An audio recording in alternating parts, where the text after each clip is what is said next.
കഴിഞ്ഞ 2-3 ദിവസമായിട്ട് നെതർലൻഡ്സിൽ മുടിഞ്ഞ വെയിലാണ്. നമ്മുടെ നാടിനെ വെല്ലുന്ന ഭയങ്കര വെയിലാണ്. നൈറ്റ് ഒരു 8-9 മണിയായിട്ടും വെയിലിനൊരു ശമനമില്ല. ശരി, ഓക്കെ, നമ്മളൊന്ന് പുറത്തിറങ്ങാമെന്ന് വിചാരിച്ചിട്ട് പുറത്തോട്ട് വന്നതാണ്.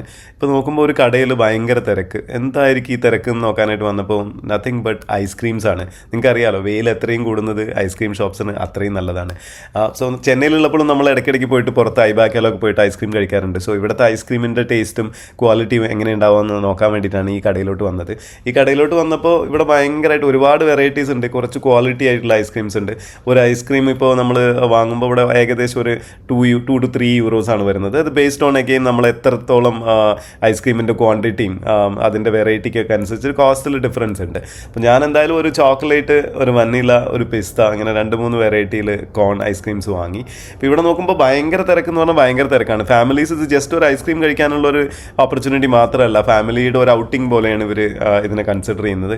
പുറത്തൊക്കെ വന്നിരുന്നിട്ട്, കാരണം കടയ്ക്കകത്തിരുന്ന് ഐസ്ക്രീം കഴിക്കുന്ന ആളുകളെക്കാട്ടും കൂടുതൽ പുറത്തിരുന്നിട്ട് ഫാമിലി ആയിട്ട് സംസാരിച്ചിട്ട് ഐസ്ക്രീം കഴിക്കുന്ന അങ്ങനത്തെ ഒരു കൈൻഡ് ഓഫ് കൾച്ചറാണ് ഇവിടെ ഉള്ളത്. സോ ഐസ്ക്രീം കടയിൽ കച്ചവടം പൊടി പിടിക്കുകയാണ്. എനിക്കൊരു $6 to $7 ആയി. യൂറോ ആയി. ഞാൻ 3 ഐസ്ക്രീം വാങ്ങി. സോ ഞാൻ പുറത്തോട്ട് ഇറങ്ങുമ്പോൾ ക്യൂ ഇങ്ങനെ നീണ്ടുകൊണ്ടേയിരിക്കുന്നു. ആളുകളുടെ തിരക്ക് കൂടിക്കൊണ്ടേയിരിക്കുന്നു. റോഡിന് അതുവരെ ക്യൂ വന്നു. എന്തായാലും ഇവിടുത്തെ ഐസ്ക്രീമിൻ്റെ ടേസ്റ്റ് എങ്ങനെയുണ്ടൊക്കെ എന്ന് നോക്കാനായിട്ട് ഞാൻ ഐസ്ക്രീം കഴിച്ചു നോക്കി. ഐസ്ക്രീം ഭയങ്കര ടേസ്റ്റാണ്, ഭയങ്കര റിച്ചാണ്. കഴിക്കുമ്പോൾ നമ്മൾ പാല് പോലെയല്ല, ഭയങ്കര റിച്ച് ആയിട്ടുള്ളൊരു ഐസ്ക്രീമാണ്. അത് കുറച്ചും കൂടി ലാസ്റ്റിംഗ് ആണെന്ന് തോന്നി. എന്തായാലും ഇവിടുത്തെ ഐസ്ക്രീം കഴിച്ചിട്ട് ഇന്നത്തെ ഈവനിങ് ഇങ്ങനെ ക്ലോസ് ചെയ്യാൻ പോവാണ്. അപ്പോൾ അടുത്ത വീഡിയോയിൽ വീണ്ടും കാണാം.